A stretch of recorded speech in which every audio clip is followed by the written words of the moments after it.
The 7-lesson school teacher. This speech was given on the occasion of the author being named New York State Teacher of the Year for 1991. Section 1. Call me Mr. Gatto, please. 30 years ago, having nothing better to do with myself at the time, I tried my hand at school teaching. The license I have certifies that I am an instructor of English language and English literature, but that isn't what I do at all. I don't teach English. I teach school, and I win awards doing it. Teaching means different things in different places, but 7 lessons are universally taught from Harlem to Hollywood Hills. They constitute a national curriculum you pay for in more ways than you can imagine, so you might as well know what it is. You are at liberty, of course, to regard these lessons any way you like. But believe me when I say I intend no irony in this presentation. These are the things I teach. These are the things you pay me to teach. Make of them what you will. Number 1. Confusion. A lady named Kathy wrote this to me from Dubois, Indiana, the other day. What big ideas are important to little kids? Well, the biggest idea I think they need is that what they are learning isn't idiosyncratic, that there is some system to it all, and it's not just raining down on them as they helplessly absorb. That's the task, to understand, to make coherent. Kathy has it wrong. The first lesson I teach is confusion.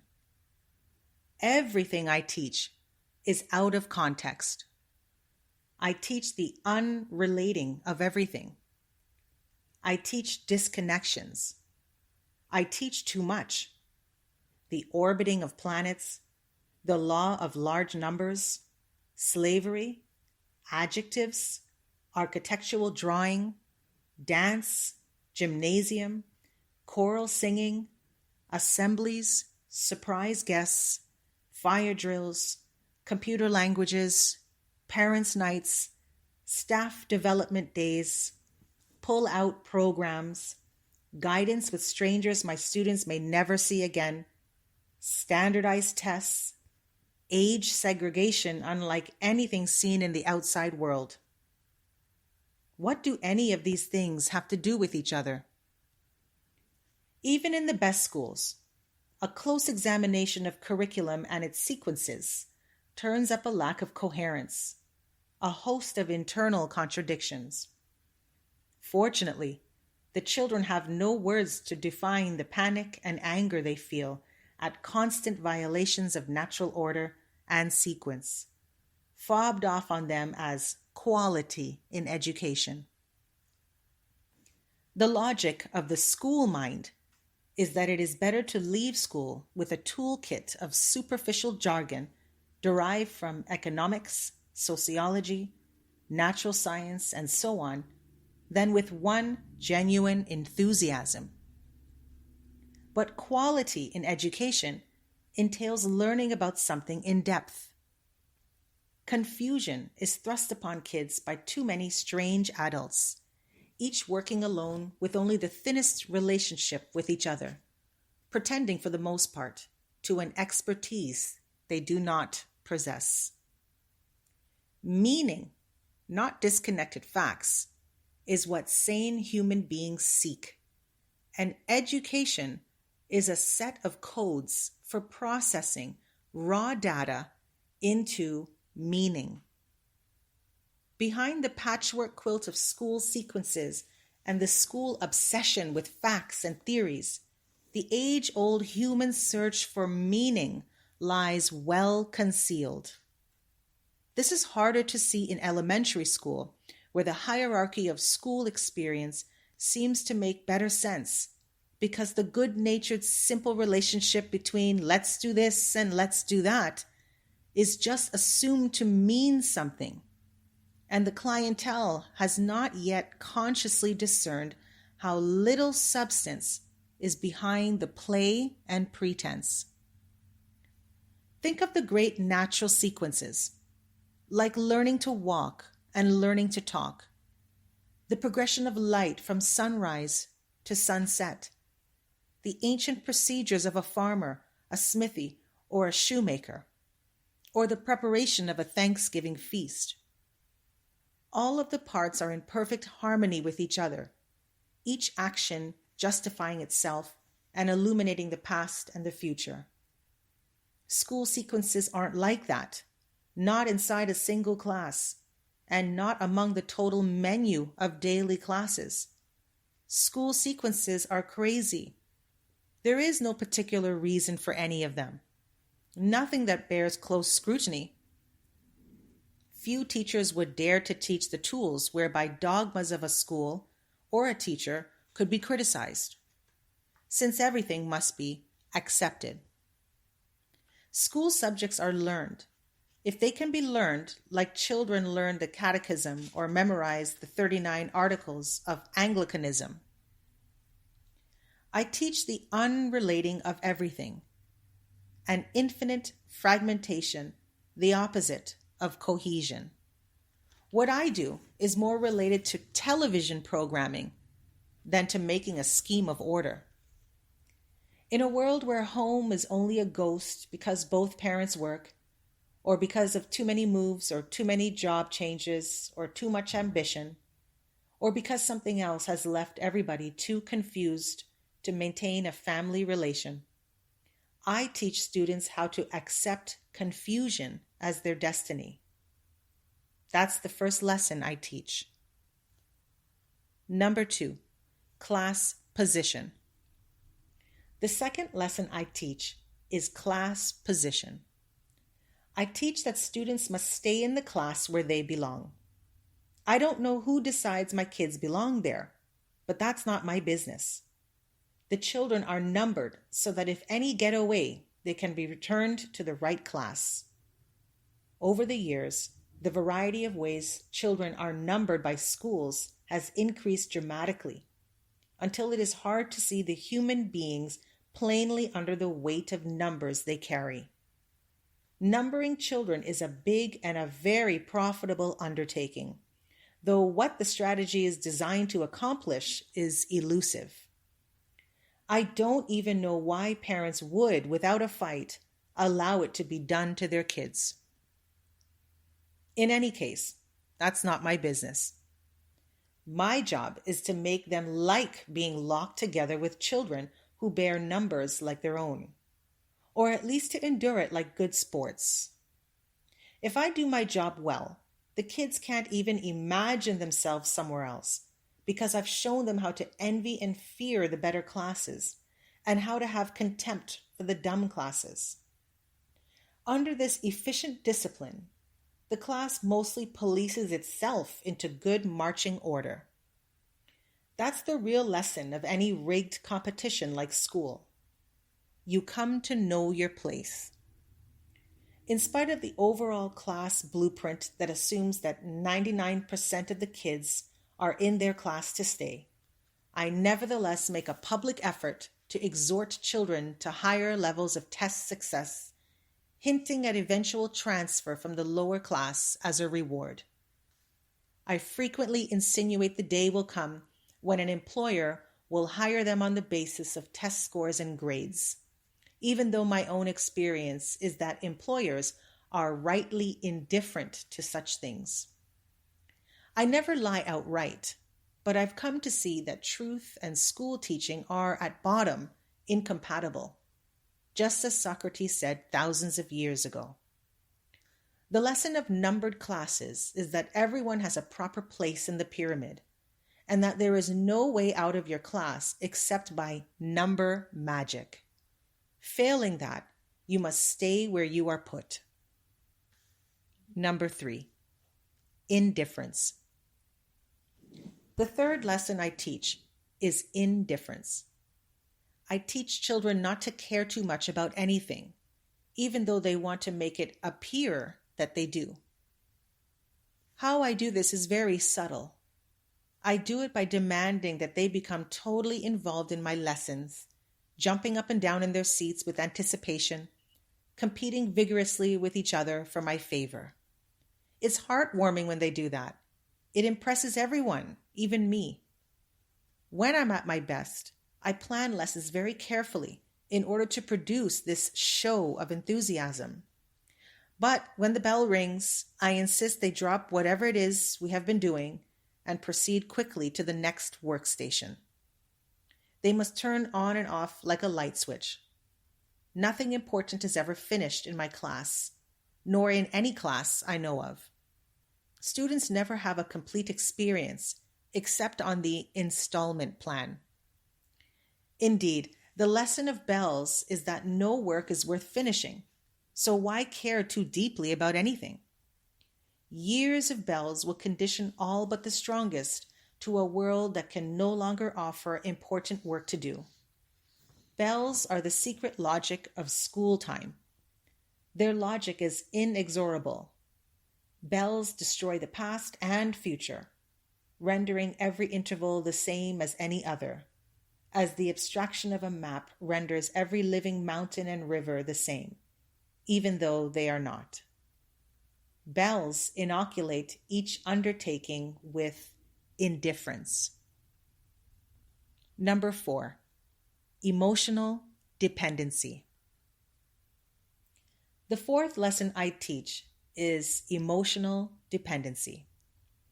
By stars and red checks, smiles and frowns, prizes, honors, and disgraces, I teach kids to surrender their will to the predestined chain of command. Rights may be granted or withheld by any authority without appeal, because rights do not exist inside a school.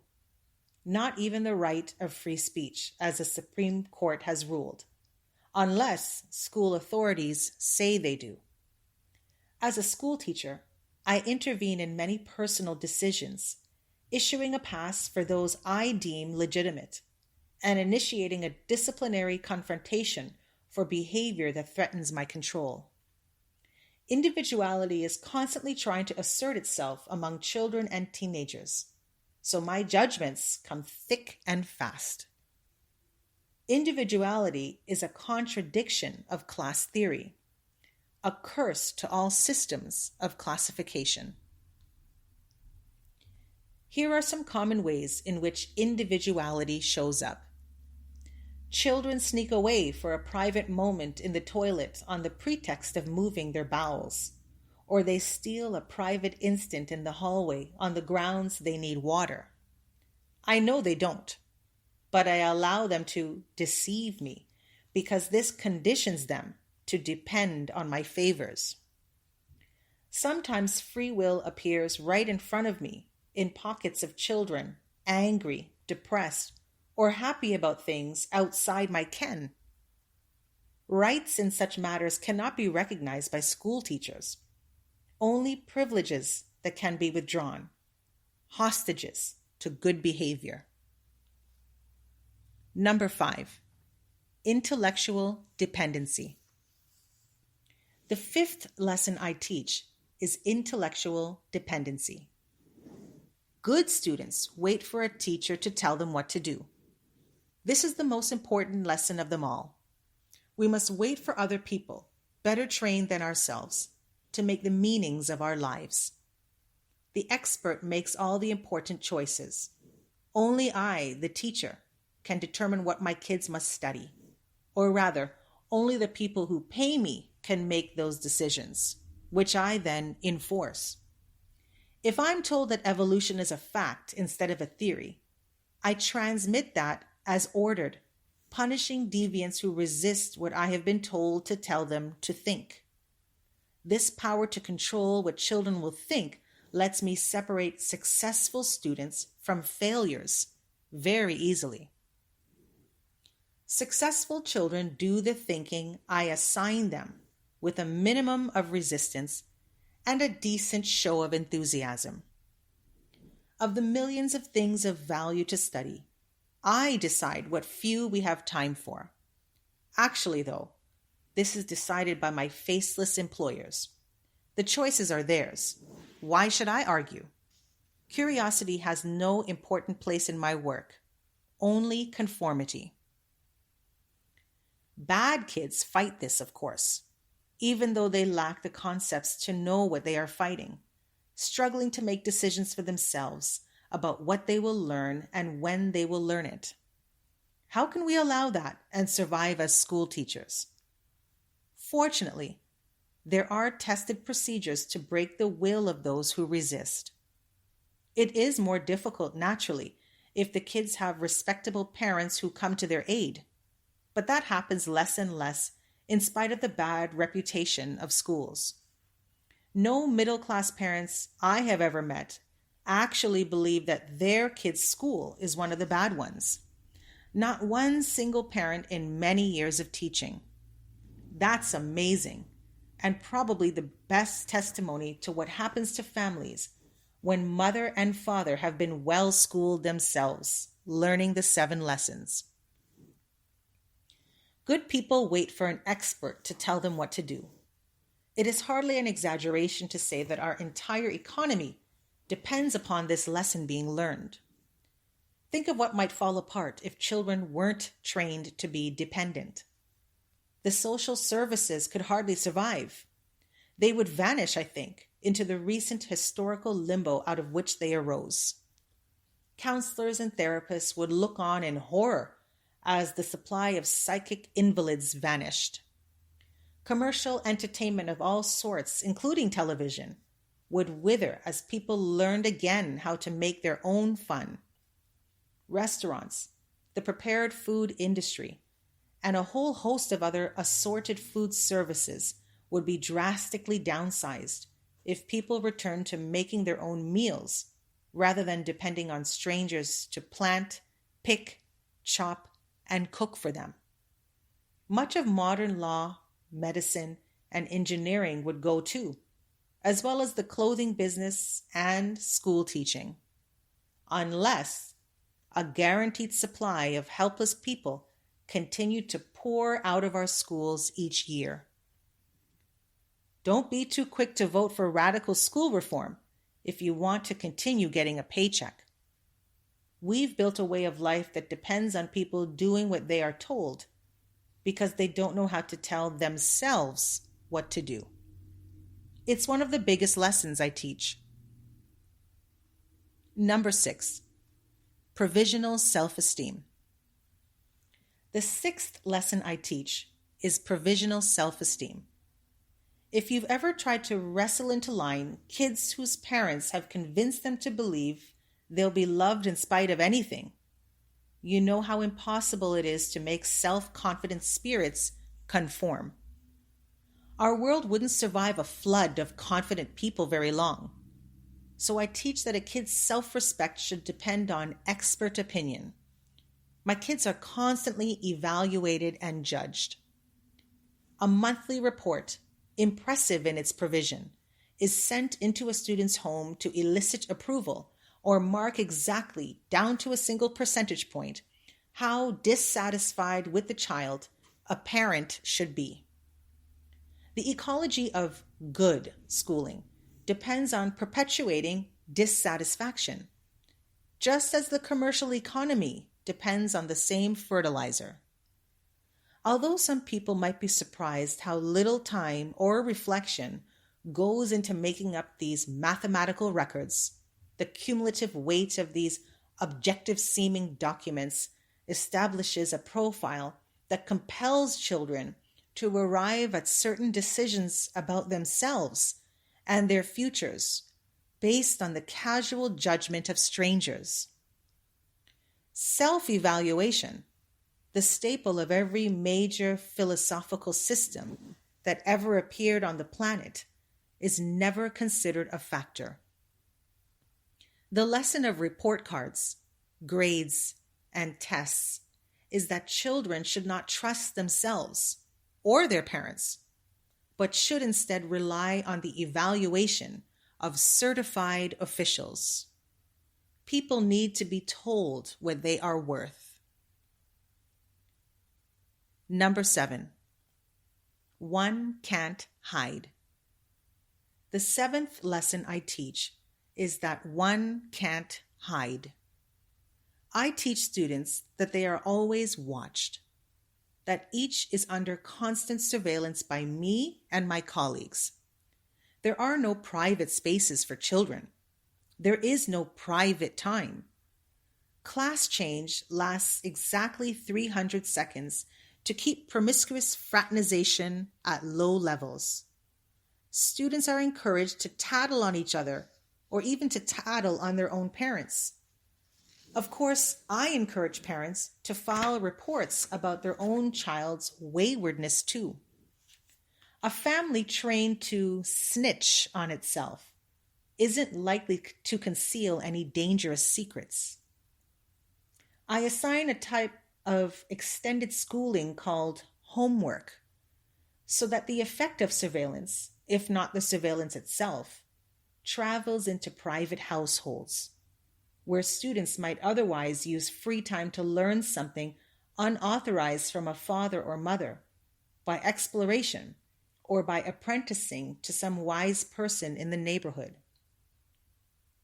Disloyalty to the idea of schooling is a devil always ready to find work for idle hands.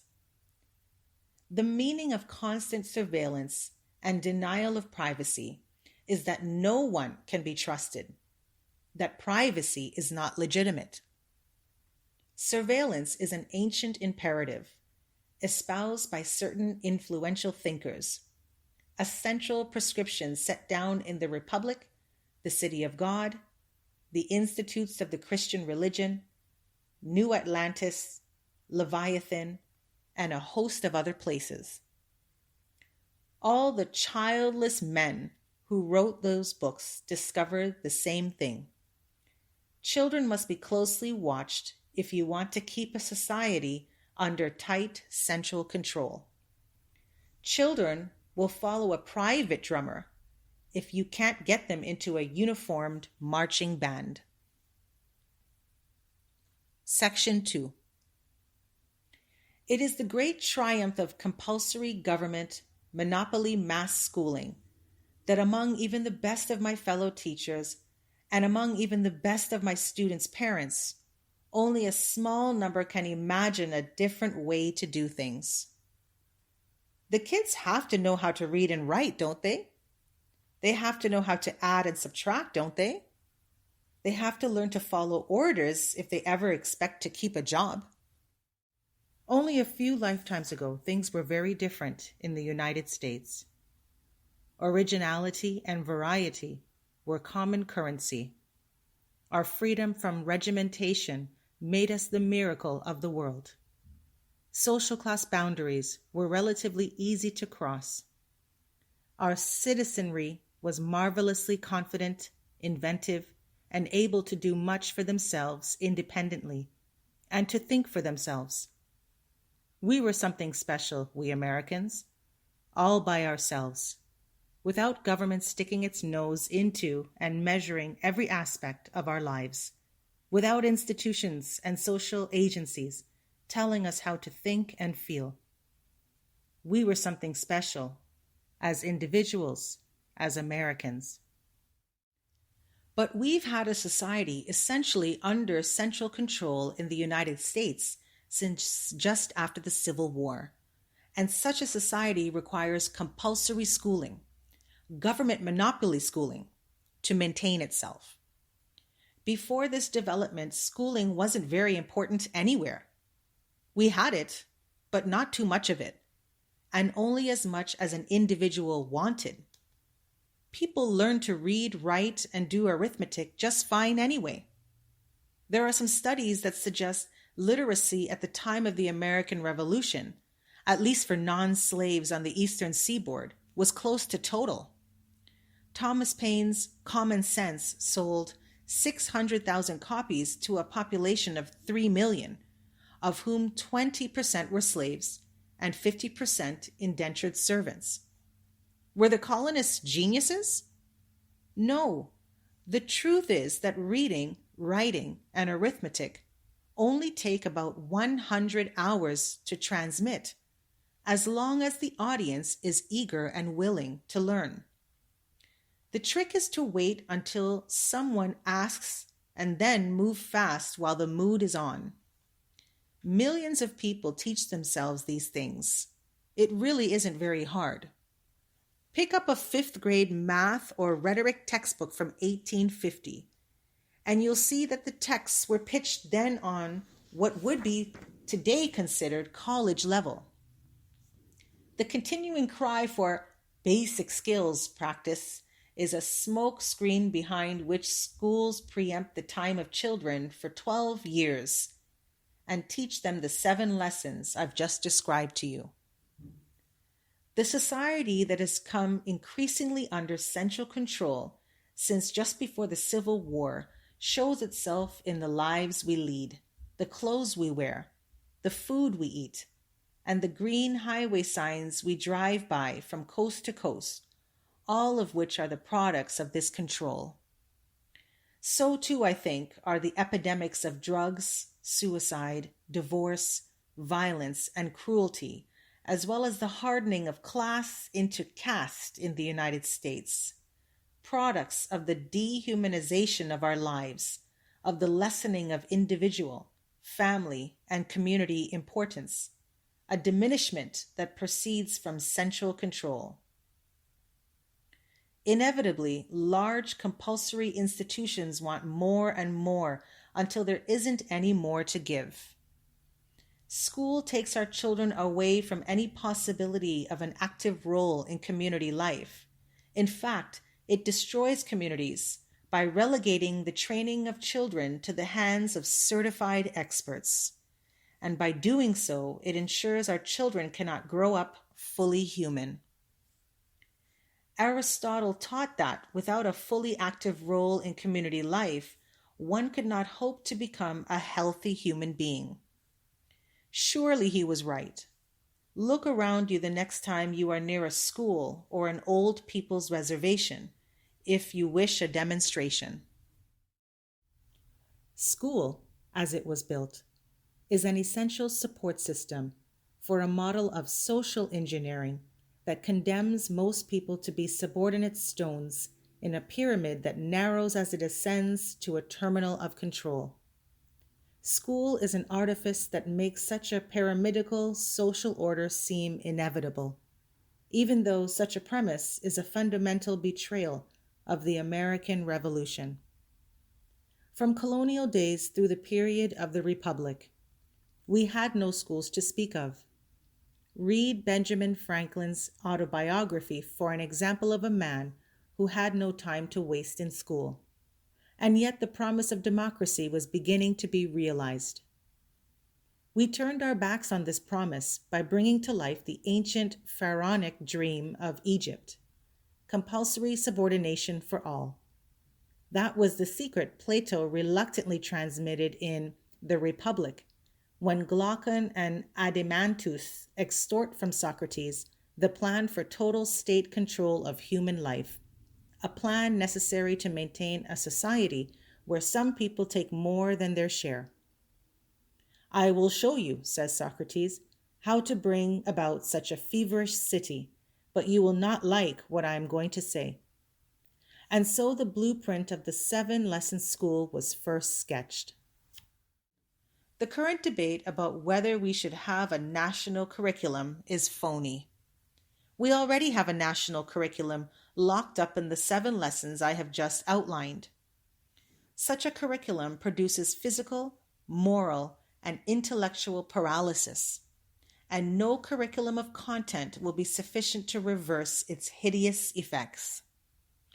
What is currently under discussion in our national hysteria about failing academic performance misses the point. Schools teach exactly what they are intended to teach, and they do it well.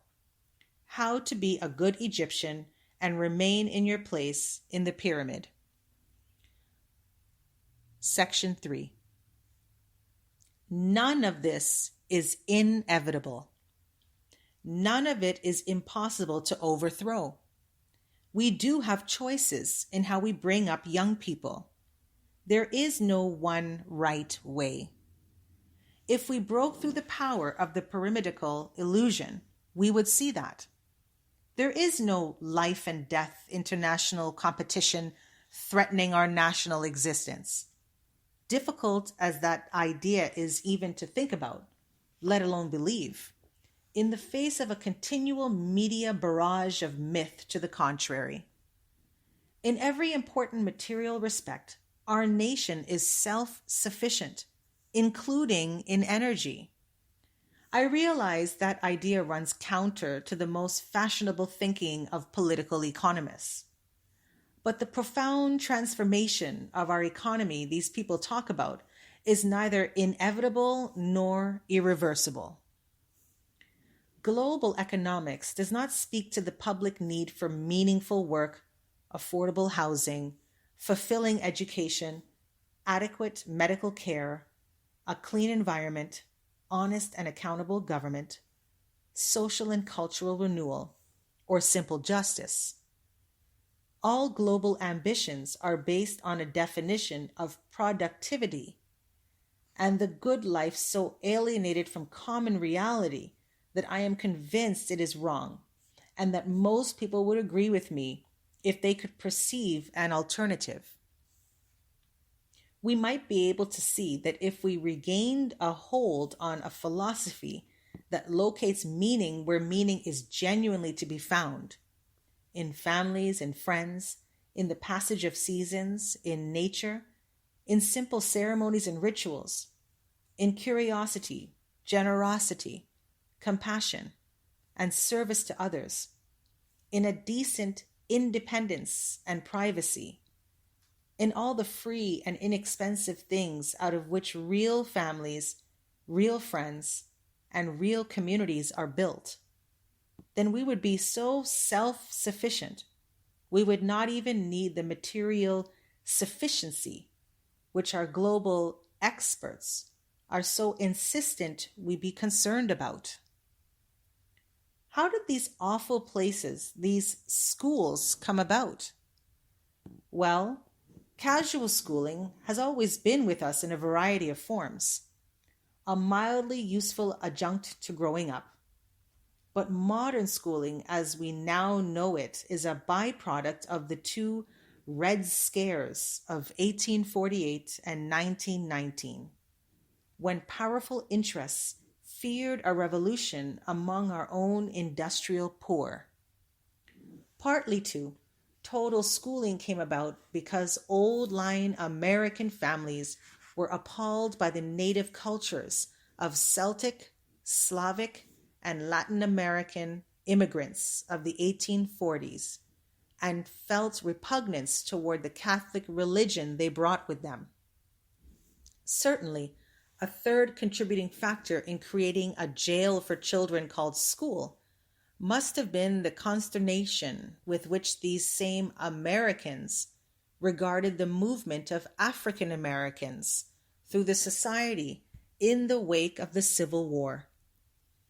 Look again at the 7 lessons of school teaching: confusion, class position, indifference, emotional and intellectual dependency, conditional self-esteem, and surveillance.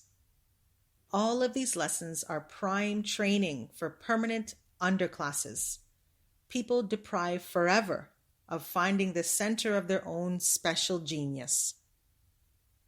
And over time, this training has shaken loose from its original purpose to regulate the poor. For since the 1920s, the growth of the school bureaucracy, as well as the less visible growth of a horde of industries that profit from schooling exactly as it is, has enlarged this institution's original grasp to the point that it now seizes the sons and daughters of the middle classes as well. Is it any wonder Socrates was outraged at the accusation he took money to teach? Even then, philosophers saw clearly the inevitable direction the professionalization of teaching would take, that of preempting the teaching function, which in a healthy community belongs to everyone. With lessons like the ones I teach day after day, it should be little wonder we have a real national crisis, the nature of which is very different from that proclaimed by the national media. Young people are indifferent to the adult world and to the future, indifferent to almost everything except the diversion of toys and violence.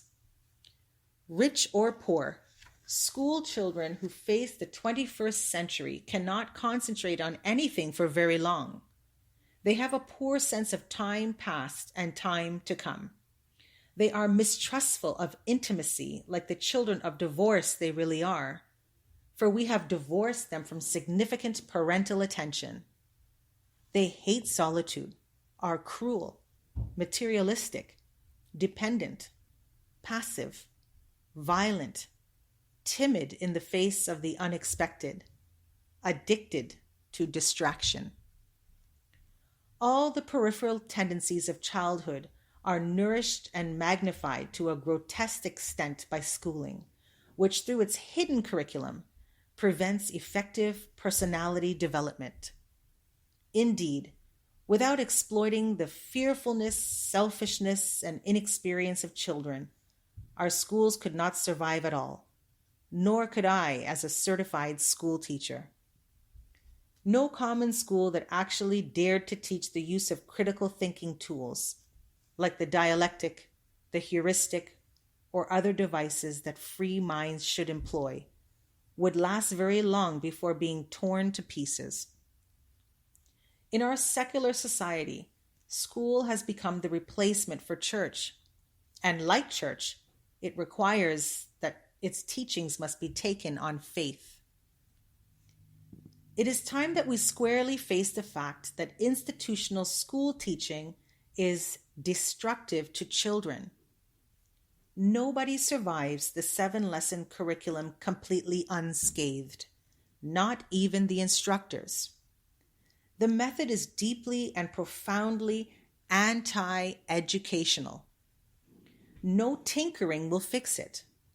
In one of the great ironies of human affairs, the massive rethinking the schools require would cost so much less than we are spending now that powerful interests cannot afford to let it happen.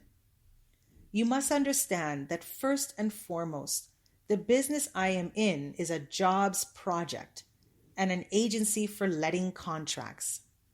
We cannot afford to save money by reducing the scope of our operation or by diversifying the product we offer, even to help children grow up right.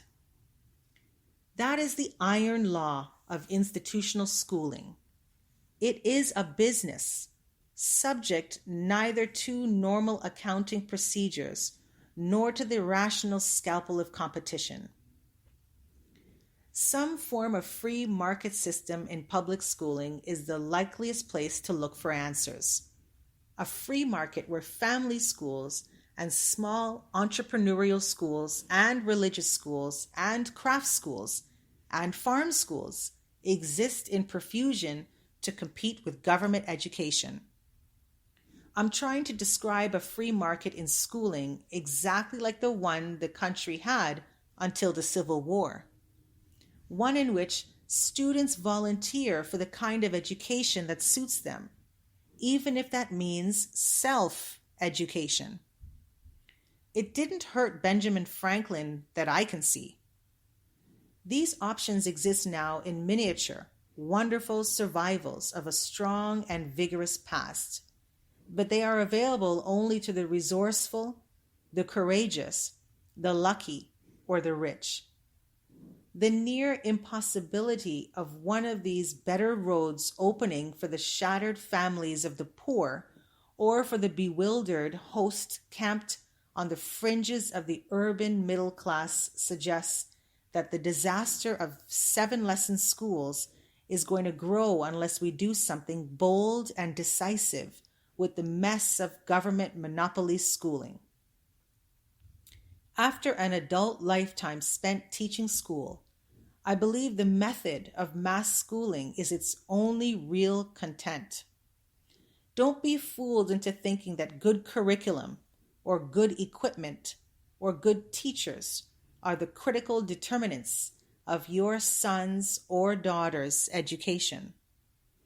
All the pathologies we've considered come about in large measure because the lessons of school prevent children from keeping important appointments with themselves and with their families to learn lessons in self-motivation, perseverance, self-reliance, courage, dignity, and love.